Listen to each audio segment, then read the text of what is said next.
On this day, February 6, 2025. Super Bowl 45.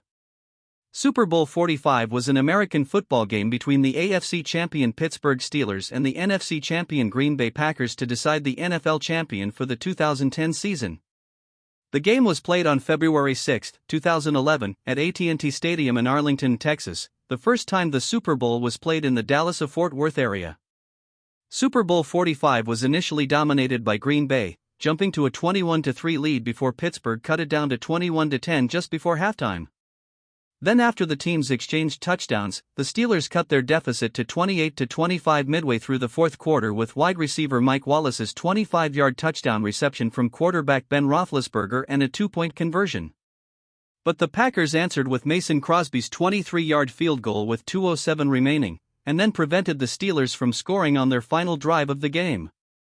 Packers quarterback Aaron Rodgers was named Super Bowl MVP, completing 24 of 39 passes for 304 yards, 3 touchdowns, and no interceptions. Ronald Reagan.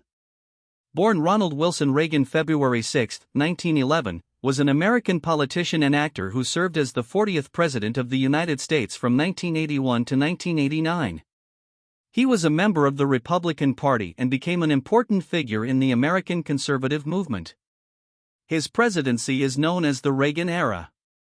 In his first term as president, Reagan began implementing Reaganomics, which involved economic deregulation and cuts in both taxes and government spending during a period of stagflation.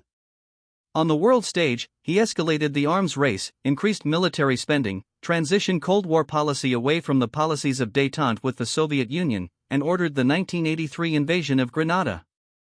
He also survived an assassination attempt, fought public sector labor unions, expanded the war on drugs, and was slow to respond to the AIDS epidemic. In the 1984 presidential election, he defeated former Vice President Walter Mondale in another landslide victory. Foreign affairs dominated Reagan's second term, including the 1986 bombing of Libya, the secret and illegal sale of arms to Iran to fund the Contras, and engaging in negotiations with Soviet leader Mikhail Gorbachev, which culminated in the Intermediate-Range Nuclear Forces Treaty. Reagan left the presidency in 1989 with the American economy having seen a significant reduction of inflation, the unemployment rate having fallen, and the U.S. having entered its then longest peacetime expansion. At the same time, the national debt had nearly tripled since 1981 as a result of his cuts in taxes and increased military spending, despite cuts to domestic discretionary spending. Reagan's foreign policies also contributed to the end of the Cold War. His tenure constituted a realignment toward conservative policies in the United States, and he is often considered an icon of American conservatism. Historical rankings of U.S. presidents have typically placed Reagan in the upper tier, and his post-presidential approval ratings by the general public are usually high. Happy birthday, Ronald Reagan. Jack Kirby. Born Jacob Kurtzberg was an American comic book artist, widely regarded as one of the medium's major innovators and one of its most prolific and influential creators. He grew up in New York City and learned to draw cartoon figures by tracing characters from comic strips and editorial cartoons. He entered the nascent comics industry in the 1930s, drawing various comics features under different pen names, including Jack Curtis, before settling on Jack Kirby.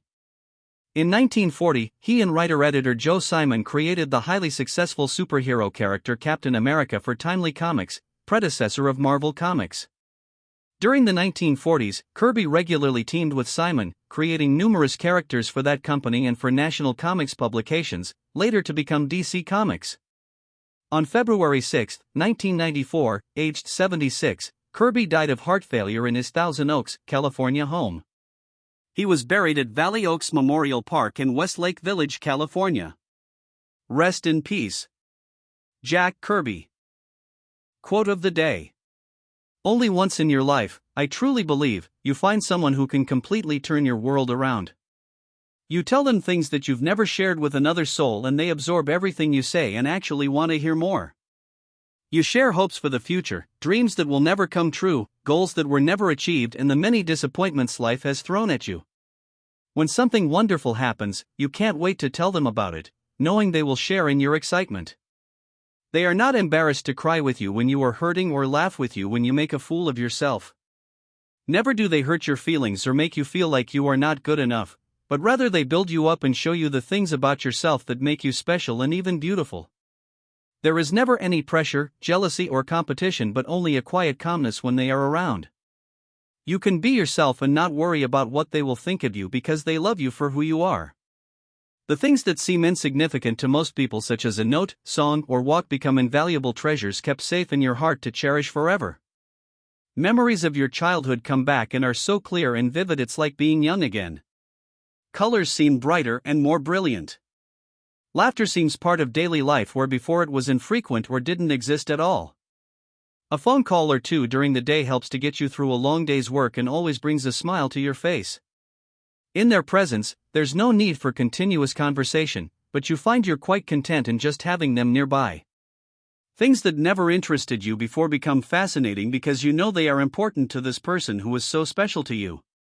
You think of this person on every occasion and in everything you do. Simple things bring them to mind, like a pale blue sky, gentle wind, or even a storm cloud on the horizon. You open your heart knowing that there's a chance it may be broken one day, and in opening your heart, you experience a love and joy that you never dreamed possible. You find that being vulnerable is the only way to allow your heart to feel true pleasure that's so real it scares you. You find strength in knowing you have a true friend and possibly a soulmate who will remain loyal to the end. Life seems completely different, exciting, and worthwhile. Your only hope and security is in knowing that they are a part of your life. Bob Marley. Dad jokes. Why did the Oreo go to the dentist? It lost its filling. Why did the whale blush? It saw the ocean's bottom. How do you get an astronaut's baby to stop crying? You rock it. Why shouldn't you play poker in the jungle? Too many cheetahs.